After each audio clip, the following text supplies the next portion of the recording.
오늘은 한계를 뛰어넘는 믿음이란 제목으로 계속해서 누가복음 말씀 전하도록 하겠습니다. 오늘 본문 10절에 보면 사도들이 돌아와서 자기들이 행한 모든 것을 예수님께 여쭈었다라고 기록하고 있습니다. 갑자기 사도들이 들어왔다라고 하니 갑자기 정신이 없죠. 지난주가 추수감사절이라서 잠깐 창세기 22장으로 아브라함이 독자 이삭을 모리아산에서 번제로 드리는 말씀을 전했습니다. 혹시 제목이 기억나실진 모르겠습니다만 모든 감사는 하나님으로부터 시작돼야 된다라고 전했지요. 하나님이 주시는 그 어떤 것이 아니라 우리의 삶의 모든 것을 허락하시는 하나님께 감사를 드려야 한다. 마치 크리스마스가 되면 아이들이 뒷짐을 진 아빠의 손에 무엇이 있는지 아빠의 손만 바라보면서 살아가는 것이 아니라 우리도 하나님의 손만 바라보고 신앙생활하는 것이 아니라 하나님의 얼굴을 구하는 삶, 그리고 아버지의 마음, 아버지의 뜻을 알아가는 삶 속에서 우리에게 허락하시는 그 모든 것을 감사하며 살아가야 된다라고 말씀을 전했습니다. 물론 땡스기빙 휴식이 일주일 동안 있었으니 충분히 이해합니다. 다시 누가복음으로 돌아오면 그 전전주에 예수님께서 12제자를 불러 모아두고 그리고 모든 귀신을 제어할 수 있는 능력, 그 다음에 모든 병들을 고칠 수 있는 능력, 거기에다가 예수님의 하나님의 아들 되시는 그 권위, 권세까지 함께 부여하시며 제자들을 밖으로 세상 속으로 내어 보내셨지요.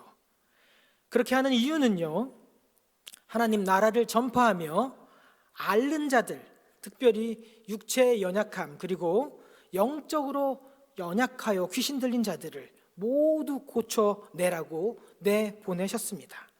여기에 내보내시다라는 동사가 바로 아포스톨로스, 바로 사도라는 의미를 갖고 있는 동사입니다. 그러면서 주님께서 제자들에게 세상으로 보내시면서 명령하신 말씀이 뭐냐면 너희들 지팡이 의지하지 말라. 너희들의 사역 가운데 뭔가 도움이 될 것 같다라고 여기던 것들을 다 내려놓고 오직 하나님의 아들 예수 그리스도의 이름만 의지하며 하나님 나라의 복음을 전파하고 병든 자들을 고쳐주고 귀신 들린 자들을 회복시켜 주어라. 이렇게 예수님께서 12명의 제자들을 세상으로 파송하신 것이었죠. 그랬더니만 우리의 눈에는 아직까지도 부족해 보였던 그들, 아직 준비가 덜 되어 보였던 그 제자들이 누가복음 9장 6절에 보면 정말로 각 마을을 돌아다니시면서 곳곳에서 복음을 전하고 그리고 병을 고쳤다라고 성경이 기록하고 있다는 것이죠.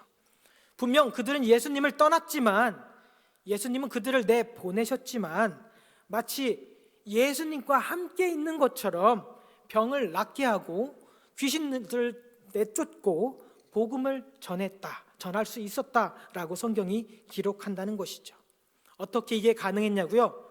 지팡이를 내려놓고 자기들이 의지하던 모든 것들 다 내려놓고 오직 예수님의 능력, 예수님께서 주신 그 권세, 하나님 아들 되신 그 권세만 의지하며 행했더니만 정말로 예수님께서 하셨던 사역처럼 똑같이 그렇게 사역을 마칠 수 있었다는 것입니다. 이것이 바로 예수님께서 보내시는 자들, 사명 받은 자들에게 주어지는 권세입니다. 오직 예수 그리스도의 이름만 의지하며 전적으로 의지하며 사역을 감당할 때 거기에서 나오는 예수 그리스도의 이름의 권세가 있는 것이지요. 그래서 12명의 제자들 본인들도 놀라고 그러면서 신나게 주의 권능과 능력으로 하나님 나라 복음을 전하고 그리고 병을 고치고 귀신 들린 자들도 고쳐 주었다라고 성경이 기록합니다. 그리고 오늘 본문 10절로 다시 돌아와서 자기들이 행했던 모든 것을 예수님께 여쭙다라고 기록하죠. 자기들도 놀랐기 때문에, 그리고 놀랐음에도 불구하고 신이 나서 모든 사역을 감당했다, 이것을 예수님께 알아는 거죠. 주님, 제가 이런 사역을 했습니다. 정말 믿기지 않았지만 제가 병든 자들을 낫게 하였습니다. 이렇게 모두가 놀라서 예수님께 하나하나를 다 아뢰고 있는 것이죠. 그랬더니 예수님께서 그들 12명의 제자들을 따로 떼어서 제자들과 함께 벳세다라는 고을로 떠나가셨다라고 기록합니다. 분명 예수님은 그렇게 흥분하면서 신이 나서 사역을 마치고 돌아온 그 제자들에게 또 다른 영적인 가르침을 알려주기 위해서 무리들과 잠시 떨어지길 원했던 것 같습니다. 그런데 마가복음은 여기서 이렇게 기록하고 있습니다. 마가복음 6장 31절에 보면 예수님께서 제자들과 벳세다로 떠난 이유가 사역을 하고 돌아온 이 제자들에게 잠시 휴식을 주시려고 했다는 겁니다. 왜냐하면 오고 가는 사람들이 많아 이 제자들이 음식을 먹을 겨를도 없었기 때문에 제자들에게 잠시 사역을 마치고 지친 몸과 마음을 그 무리들로부터 잠시 피정을 떠나 휴식을 주면서 회복할 수 있는 시간을 주시길 원했다는 것이죠. 예수님께서는 육신을 지닌 제자들에게 무엇이 필요한지를 알고 계셨습니다. 열심히 사역을 하다 보면 잠시 휴식이 필요하다는 것도 알고 있었고, 또한 이 체력을 보충하기 위해서는 어떻게 해요? 음식이 필요하다는 것도 예수님은 잘 알고 계셨습니다. 왜냐하면 이 사역이라는 것은 시작하면 바로 열매를 맺는 것이 아니기 때문이지요. 충분한 시간을 가지고 우리에게 농부의 심장을 가지고 씨를 뿌리면 끝나는 것이 아니라 끊임없이 가꾸고 돌보고 물도 주고 마치 장거리 마라톤을 하듯이 호흡을 조절하면서 하나님의 때들을 기다리면서 때가 되면 언젠가는 열매를 맺을 것이라는 것을 인내하고 소망하며 기다리는 것이기 때문입니다. 육체적으로도 에너지가 소비가 되지만 영적으로도 지칠 수가 있기 때문에 이렇게 열심히 각자에게 맡겨진 전도 사역을 마치고 돌아온 제자들에게 잠시 영적으로 육적으로 휴식 시간을 주시기 위해 피정을 떠나기 위한 것이었습니다. 우리 성도님들이 내놓은 기도 제목 중에는 전도 대상자들이 있습니다. 거기에 보면 매주 일주일에 한 번씩 이 전도 대상자들을 찾아가서 만나시는 분들도 계십니다.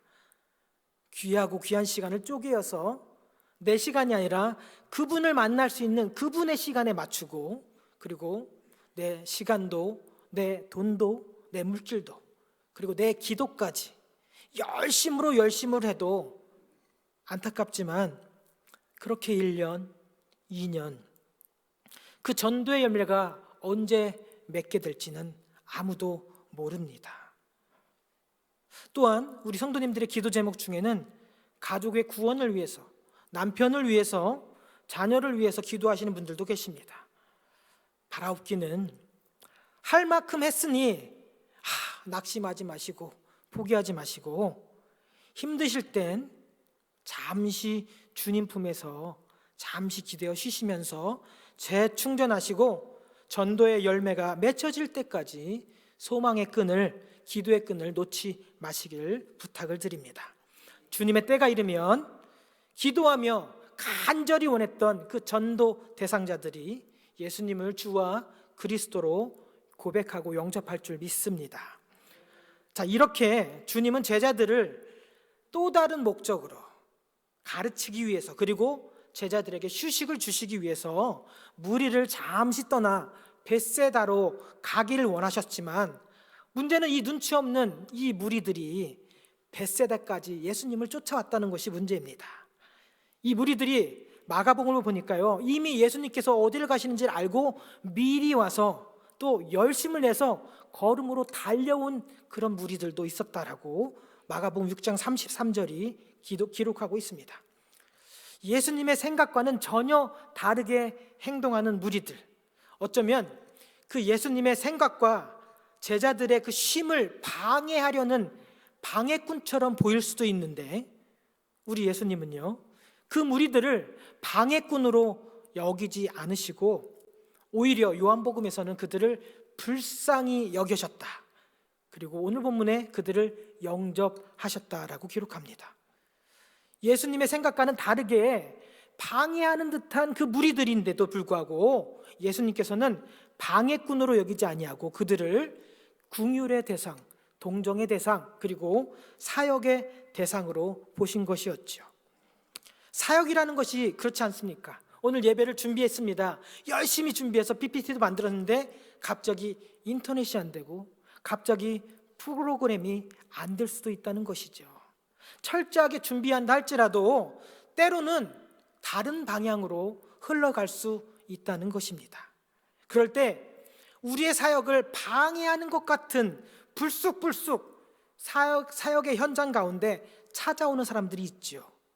그런 사람들을 우리는 사역의 방해꾼으로 생각하기 쉽습니다. 그런데 예수님은 방해꾼이 아니라 그들을 사역의 대상, 그리고 긍휼의 대상으로 바라보셨다는 것이죠. 물론 그렇게 하기가 쉽지 않습니다. 우리는 우리의 계획대로 되지가 않으면 제일 먼저 표정이 굳고 짜증이 슬슬슬 올라오기 시작하죠. 그 다음엔 말하지 않아도 입에서 뜨거운 말, 열기가 막 나오는 말들이 튀어나옵니다. 듣기만 해도 화상을 입을 것 같은 그런 거친 말들이 튀어나오게 돼 있다는 것이죠. 그런데 예수님은 그런 상황에서도 그들을 불쌍히 여기시고 그들을 긍휼의 대상, 그리고 사역의 대상으로 바라보시고 그들에게 자비를 베푸시고 여전히 하나님 나라의 복음을 전하셨습니다. 그렇게 하다 보니 시간이 어느덧 흘러서 날이 저물었다라고 오늘 본문이 기록하죠. 12절에 보니 날이 저물어 가매 12사도가 하나의 마음으로 다 예수님께 나와서 뭐라고 했냐면 무리를 보내어 두루 마을과 촌으로 가서 유하며 먹을 것을 얻게 하소서. 우리가 여기는 빈들이니이다. 여기 빈들은요 아무것도 없는 광야라는 뜻입니다. 광야 아시죠? 광야 전문가시잖아요. 아무것도, 심지어 우리가 어디 있는지도 모르는 그런 광야라는 것이죠. 삶의 이중고를 지금 제자들이 맞닥뜨린 것입니다. 이스라엘 기후는 다 아시는 것처럼 해가 기울기 시작하면 갑자기 추워지는 사막 기후로 변하게 돼버립니다. 아무것도 할 수 없습니다. 그래서 이스라엘 사람들의 이 외투, 겉옷은 아주 중요하죠. 그럴 때 이불로 사용하기 때문입니다. 시간은 흘러 저녁이 되었고, 그리고 그들이 있는 곳은 지금 아무것도 구할 수 없는 빈들, 광야. 즉 지금 이들은 한계 상황에 직면한 것입니다. 그러면 우리는 한계 상황에 딱 도착하게 되면 어떻게 되죠? 현실을 딱 바라보게 됩니다. 제자들도 마찬가지로 그렇게 하였습니다. 지난번 우리 광풍 사건 기억하십니까? 제자들이 한 마음을 품고 자기들이 할 걸 다 해봤는데도 여전히 배는 가라앉게 되었죠. 그때 제자들이 예수님께 나와서 주님, 이제 우리가 죽겠나이다. 예수님을 깨웠습니다. 오늘 본문에서도 제자들이 이런 한계 상황에 맞닥뜨리게 되니 12명의 모든 제자들이 동일한 마음으로 예수님 앞에 나왔다. 그리고 여쭈었다 기록합니다. 무리를 보내어 마을과 촌으로 가서 유하며 스스로 먹을 것을 얻게 하소서. 여기에 보시면 무리를 보내다라는 동사가 나오지요. 예수님이 제자들을 보내다라고 했을 때는 이 오늘 무리들을 보내다라는 단어는 전혀 다른 뜻을 갖고 있습니다. 예수님께서 제자를 보낼 때는 그냥 보내지 아니하시고 예수님의 권위와 권능, 권세를 위임하셔서 사도로서 보내셨지요. 예수님의 권능을 너희들도 똑같이 행해라 하면서 보내신 겁니다. 그런데 오늘 여기에 제자들이 나와서 무리들을 보내소서라고 할 때 이 단어는 책임을 회피하기 위해서 무리들을 보내소서라는 단어입니다. 영어로는 set free, let go라는 동사입니다. 성경에는 결혼한 아내를 버리고 다른 데 장가드는 사람은 간음하는 자이다라고 할 때 결혼한 아내를 버리고 이렇게 책임을 회피해서 버리는, 보내는 것을 같은 단어로 사용하고 있습니다. 예수님께서 제자들 세상에 내보내는 방식은 그냥 내보내시지 아니하고 귀신과 병을 고칠 수 있는 권능, 권세를 주시고 세상으로 내보냈는데, 이 제자들은, 이 책임 없는 제자들은요, 이 무리들을 세상으로 돌려보내는데 자신들의 책임, 주님, 이들을 계속 데리고 있다간 우리가 책임을 져야 되니까 책임을 회피하기 위해서 내어보내고 있다는 것입니다. 아니, 잘 데도 없는데, 광야에서 먹을 것도 구할 수도 없는데, 날은 이미 저물었고 여기는 먹을 것이라 봐야 눈 씻고 찾아봐도 찾을 수 없는 광야인데 데리고 있으면 분명 원망 소리밖에 들을 게 뻔합니다. 주님, 빨리 결단하셔서 칭찬이 아니라 욕을 덜 먹을 수 있습니다. 맞습니다. 제자들의 생각이 틀린 생각이 아닙니다. 지금 이들의 맞닥뜨린 이 한계 상황, 현실을 생각해 보면 그들의 생각이 틀리다라고는 할 수 없습니다. 그러니까 12명의 제자들이 각자 저마다의 이유로 예수님 앞에 함께 모여서 무리를 내보내소서, 무리를 내보내는 것이 마땅합니다 라고 주님께 여쭙는 것이죠. 그런데 공손히 말하는 것 같아 보이지만, 아니, 상황 판단이 아직도 못하십니까? 지금 빨랑 흩으시고 보내셔야 책임을 면할 수 있습니다 라고 하면서 주님께 돌려서 말하고 있는 것이죠. 그런데 우리 주님의 대답은 뭐였죠? 너희들이 먹을 것을 주라였습니다. 아니, 아무리 찾아봐도 우리에게는 오병이어밖에 없는데 모든 사람들을 위해서 먹을 것을 사지 않고서는 우리는 할 수 없습니다. 제자들은 고백하죠. 그렇지만 예수님은 자기를 위해서, 자기에게 나온 그 무리들을 끝까지 책임지시기 위해서 제자들에게 지금 너희들이 무리에게 먹을 것을 주라라고 말씀하고 있는 것이죠. 예수 앞으로 나와 있는 그 무리들을 예수님은 끝까지 책임지시길 원했던 것입니다. 제자들은 책임을 회피하기 위해서 내보내려고 하신 것이었고요. 어떻게 책임을 지라는 것일까요? 제자들의 판단이 틀리지 않습니다. 날이 저물었고 지금 빈들 아무것도 구할 수 없는 광야에 있는데 돌려보내는 게 오히려 현명해 보입니다만, 제자들이 분명 놓치고 있는 것이 하나 있습니다. 오늘 첫 절에 보면 10절에 이렇게 기록되어 있죠. 사도들이 돌아와서 자기들이 행한 모든 것을 예수님께 여쭈어 보았다라고 기록하고 있습니다. 어떤 일을 예수님께 말하고 있는 것이죠? 예수님께서 이 사도들에게, 제자들에게 권위와 권능을 주시면서 자기들이 의지했던 지팡이를 내려놓게 하시고 자기들의 생각이 아닌 이성적인 판단도 다 내려놓고 오직 예수님께로만 받은 권능과 권위로 이 제자들이 방금 전까지 귀신을 내어쫓고 모든 질병을 다 고쳐주고 그리고 하나님 나라의 복음을 전하고 그리고 예수님께 돌아왔다는 사실을 현실 앞에서, 문제 앞에서, 자기들은 할 수 없다라는 그 한계 상황 앞에서 금방 까먹게 될 것입니다. 우리들도 그럴 수 있습니다. 사역을 잘 하다가도 갑자기 예기치 못한 상황에 불쑥 마주하게 되면 어떡하지? 할 수가 없는데, 우리는 할 수 없습니다 라고 금방 포기해버리기가 십상이라는 것이죠.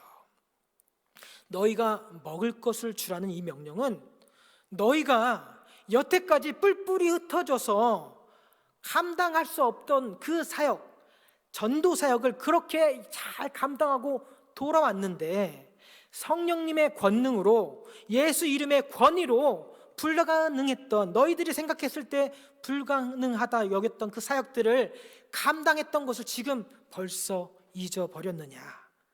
너희가 지금은 다시 힘을 합하여 함께 동역을 할 시간이다. 너희들이 함께 힘을 합하여 이 사역을 감당할 때이다 라고 하면서 너희들이 먹을 것을 주라고 예수님께서 말씀하고 있는 것입니다. 너희들에게 주어진 능력과 권위를 가지고 힘을 합하면 너희들이 지금 마주한 이 불가능한 한계 상황도 함께 힘을 합하면 감당할 수 있다라고 예수님께서 제자들에게 깨워주고 있는 것입니다.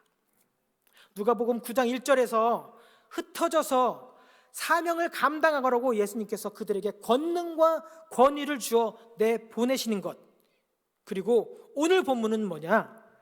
함께 모여서 우리가 생각했을 때 여기까지가 우리의 한계입니다, 더 이상은 불가능합니다 라는 사역에 부닥쳤을 때 우리 모두가 힘을 합하여 동역하면 한계를 뛰어넘어 사역을 감당할 수 있다라고 예수님께서 지금 말씀하고 있는 것이죠.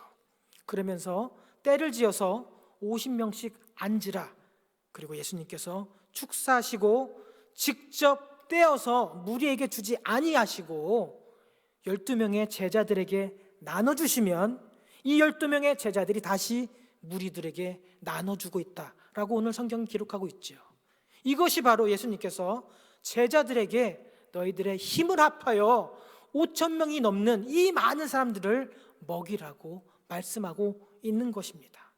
너희들의 눈에 보이기에는 지금 불가능할 것 같은 이런 한계 상황에 도달했다 할지라도 너희들이 예수의 이름에 힘입어 함께 힘을 합해서 동역을 하면, 너희들 12명이 힘을 합하면 이 남자만 5,000명이나 되는 큰 무리들도 너희들의 손을 통하여 직접 먹일 수 있다라고 지금 예수님께서 말씀하고 있는 것입니다. 우리 교회도 지금 우리 눈에 한계라는 상황에 다다랐습니다. 우리의 눈은 분명, 우리의 머리는 분명 불가능합니다 라고 말을 하고 있습니다. 우리 눈은 볼 수 있으니까, 우리 눈은 생각할 수 있으니까요. 그런데 이럴 때 바로 우리에게 오늘 본문이 예수님을 통해 말씀하고 있는 것이죠. 이것은 단순히 예수님께서 오병이어를 가지고 기적을 행하는 기적 사건이 아니라 불가능해 보이는 사건이라 할지라도 너희들이 힘을 합치면, 너희들의 작은 손 하나하나가 뭉쳐져서 동역을 하게 되면 불가능의 그 한계도 넘어갈 수 있다 라고 지금 우리에게 말씀하고 있는 것입니다. 불가능해 보였던 그런 한계 상황에서도 예수님의 권능과 권위를 의지하며 행하니까 오늘 보면 마지막 절이 5,000명이 먹고도 12바구니가 남았다. 주님께 믿음을 고백하고 동역하는 웨슬리 공동체 가운데 이렇게 주님께서 우리에게 풍성함으로 넉넉하게 채워줄 줄 믿습니다. 한계 상황에 부닥칠 때 다시 어린아이의 믿음으로 돌아가는 웨슬리 공동체가 아니라 한계를 마주한다 할지라도 성도 한 사람 한 사람이 믿음으로 예수 그리스도를 주와 그리스도로 고백하시면서 내가 할 수 있는 작은 것을 감당해 나가면, 실천해 나가면 믿음으로 동역하는 웨슬리 공동체 가운데 우리 주님께서 함께 하실 것입니다. 성령의 권능으로 우리 눈에 보이는 이 한계 상황과 장애로 보이는 이 상황을 믿음으로 동역함으로 이겨낼 수 있는 웨슬리 공동체가 되시길 예수님의 이름으로 축복합니다. 일주일 동안 집에 가셔서 나를 부르시고 나를 이곳에 함께 하신 예수님의 뜻이 무엇인지, 그리고 지금 내가 웨슬리 공동체를 위해서 할 수 있는 것이 무엇인지 기도하시면서 우리가 함께 작은 손을 맞잡고 함께 걸어갈 때 반드시 예수님께서 우리 공동체 가운데 풍성하게 그리고 넉넉하게 이겨낼 수 있도록 힘도 재물도 그리고 능력도 허락해 줄 믿습니다. 그렇게 믿음으로 고백할 수 있는 저와 여러분 되시길 예수님의 이름으로 축복합니다. 기도하겠습니다. 하나님, 불가능해 보이는 사역이라 할지라도, 날이 저물고 광야에 있다 할지라도 예수님과 제자들이 힘을 합하여 동역할 때 하나님, 그들의 한계 상황을 뛰어넘을 수 있다는 것을 배웠습니다. 하나님, 우리 눈에 있는 것들이 눈에 보이는 사실만, 팩트만 가지고 판단하는 어리석은 공동체가 아니라 힘들수록, 어려울수록, 한계에 부닥칠수록 오직 예수 그리스도께서 주신 권능과 권위를 가지고 함께 힘을 합쳐서 어려움을 극복해 나가는 웨슬리 공동체가 되게 축복하여 주시옵소서. 감사드리며 예수님의 이름으로 기도하옵나이다. 아멘. 이제 다 같이 자리에서 일어나셔서 마지막 찬양, 주가 일하시네, 같이 고백하시겠습니다.